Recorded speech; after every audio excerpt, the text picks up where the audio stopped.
Here I come to ruin your day. Mighty Louse is on his way.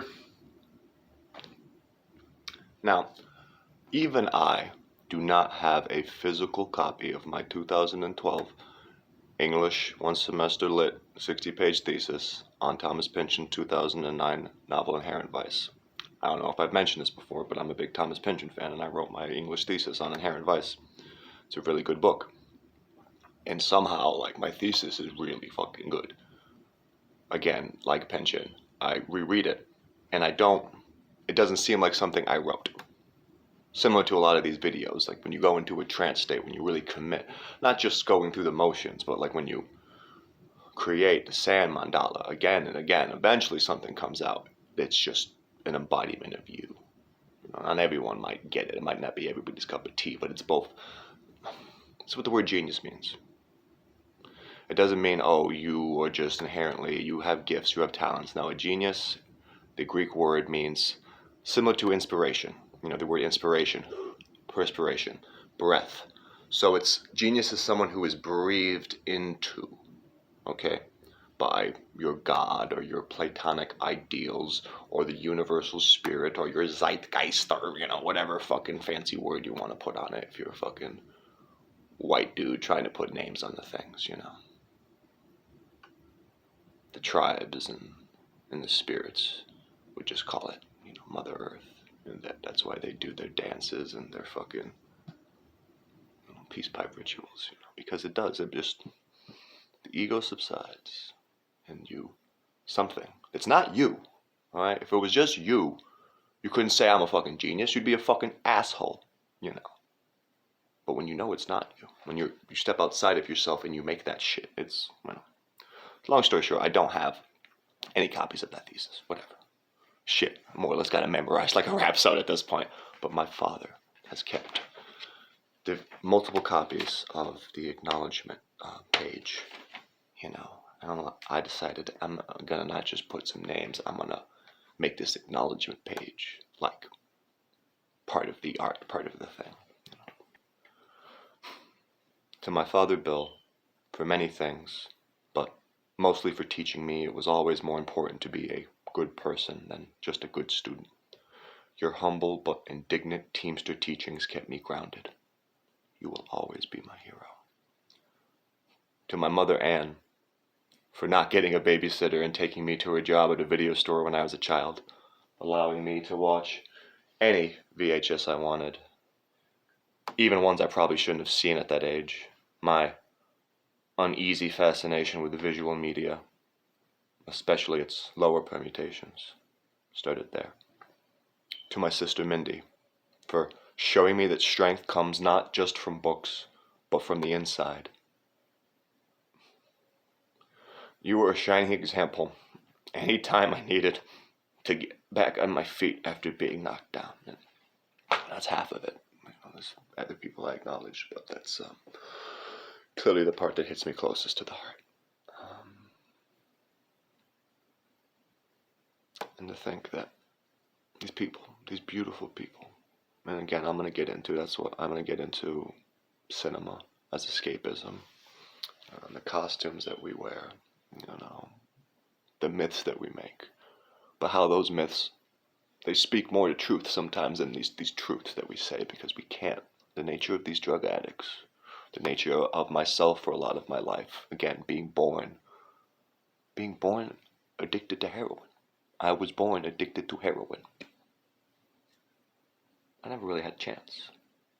It would have taken some really super heroic things, Superman would have had to have shown up to help me, because I was born in a really dark place. But like all superhero myths, that's why we're attracted to them. You figure out a way to crawl out, and you realize there aren't really any heroes and villains. Just people who survive, and the people who just get stuck in that gutter. Ratman versus the Joker and the Thief in the Night. Prologue. The gutter. I'm going to get into more as these go on, just movies and cinema and what I was raised into, but In hindsight now, my parents they could not afford a babysitter, and they would always get jobs. My mother particularly, jobs that with little oversight, where you could just do whatever you wanted, including fucking selling drugs, buying drugs, using drugs, and have a spot where maybe you could leave your 5-year-old child unattended, and maybe they'd be safe. Maybe they wouldn't. So this was a spot over in Burnside Avenue. It wasn't the complex where that Taekwondo is, but if you go a little bit ways down, past the police station, before you get to when it turns past Roma's and into the KFC, into that park, there's there's a little strip mall. There's a strip mall there, and I think right now, in the location that's now like a batting cage thing, there used to be a video rental store. I don't know the name, and I can't ask my mother at this point what the name was.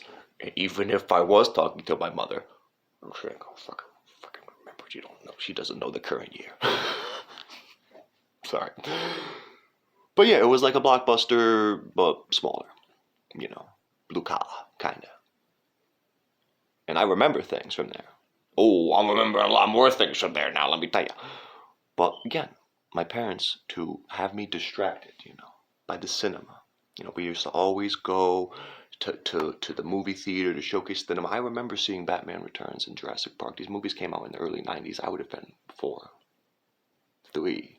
I remember Toy Story. I remember going to the theater seeing Toy Story. They first opened the theater in Manchester. It was called something different then.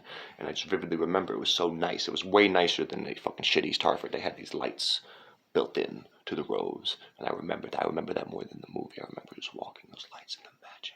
As a child, going to see Toy Story? You fucking kidding me? I have that memory when Toy Story came out? Shit, man. I am, despite everything that happened to me, really one of the luckiest men. At least in East Hartford. Still in East Hartford. I'll take that. I'll take that superlative. That's not much, but that's enough, brother. So long story short, yeah, we always loved the movies. That's why, for those that know me, and even for those who don't know me outside of what they've seen on this screen, I make a lot of fucking references and allusions to shit, and I'm not just trying to be a fucking asshole. That's how I see things. I make references internally. Like, I make unnaturally, unintended metaphors about cinema and the cinematic and films and literature and music. That's just because I was born and bred. That had to be what was around me. My parents couldn't take care of me.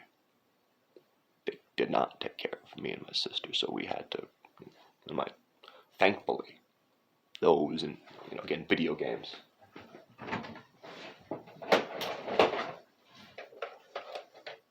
Still got my PS2. I'll show you later. I still got my PS1. Never had a PS3. My sister had the Genesis and the Super Nintendo, and I got a PS4 now. And that's just, I don't even play it anymore. This game's a little more interesting. But yeah, I would be in the movie theater, and they'd let me watch whatever. I saw Clockwork Orange when I was 9, I think. 9 or 10. But sometimes they would talk, they'd be like, and they would know. They'd be like, wait a minute, wasn't this the movie that was like rated X that we couldn't see when we were like little children?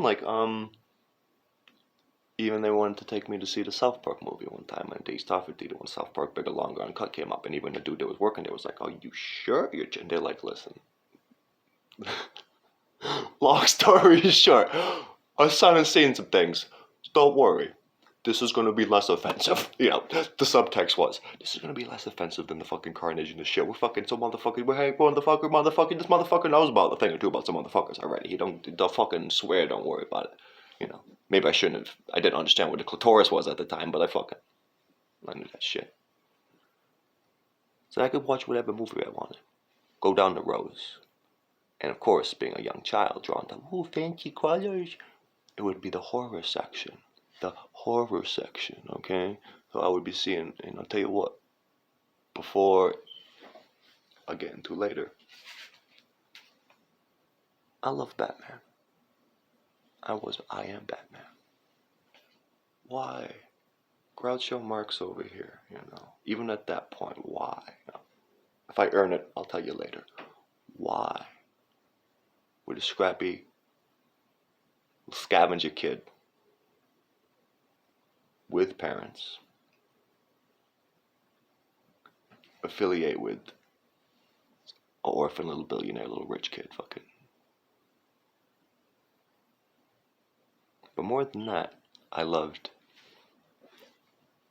It Will Be Revealed in This Tape. It's got mold in it. It smells rotted. It's from 1990. A Memorial Day picnic. And I haven't watched this, it's too. But I know in there's a part where I'm going, Teenage Mutant Ninja Turtles. I love the Teenage Mutant Ninja Turtles. I have no idea about the comics, but the movies that came out. Especially Secret of the Ooze. Holy shit! Go turtle, go turtle, go turtle, go turtle, go. It's a great movie. I don't want to rewatch it really, because then I'll now that I know how to deconstruct cinema, I might destroy it. No, I won't. I'll probably love it even more. I'll probably be like, oh yeah, look at this, the way they were foregrounded fucking Raphael in the background. This is a fucking good movie. You know what I'm saying? St. Anthony. St. Francis. But I don't know. I love Teenage Mutant Ninja Turtles. I watch trauma films. I love The Toxic Avenger. Citizen Toxie. You don't know what I'm talking about, maybe some of y'all, but look this up. Look up Toxic Avenger. Watch the trailer for Toxic Avenger. I realized I was watching that movie when I was 5. But why did I like Toxic Avenger? Why did I like the Teenage Mutant Ninja Turtles? Master Splinter, not Orientalist, Why? Because they, like me, were born in the gutter, in the sewers, right? Toxic Avenger, long story short, in the beginning, it's like this little fucking dweeb, a little fucking afro poof. Then he's a janitor. He seems like a good enough guy, smart enough guy, but hey, the bullies, the big rough bullies, they get to work. So he's a little fucking janitor. Something preposterous happens and he gets thrown out a window by these bullies who are instead of just hanging him up by the underwear, this is a complete no, we're gonna dunk him into this ridiculous vat that says toxic waste, bubbling. And again, they had a low budget, but they made the shit effective. So they dunk him in there. And he comes out, but then he becomes a hero. All right? Yeah, he does some real fucked up shit. But he rebalances the social order. Avenges it. Scavenges through all the filth and the dirt and the trash that he has to pick up after other people and make something of himself, despite the fucking grotesque deformities that he's put himself through, that they put himself through.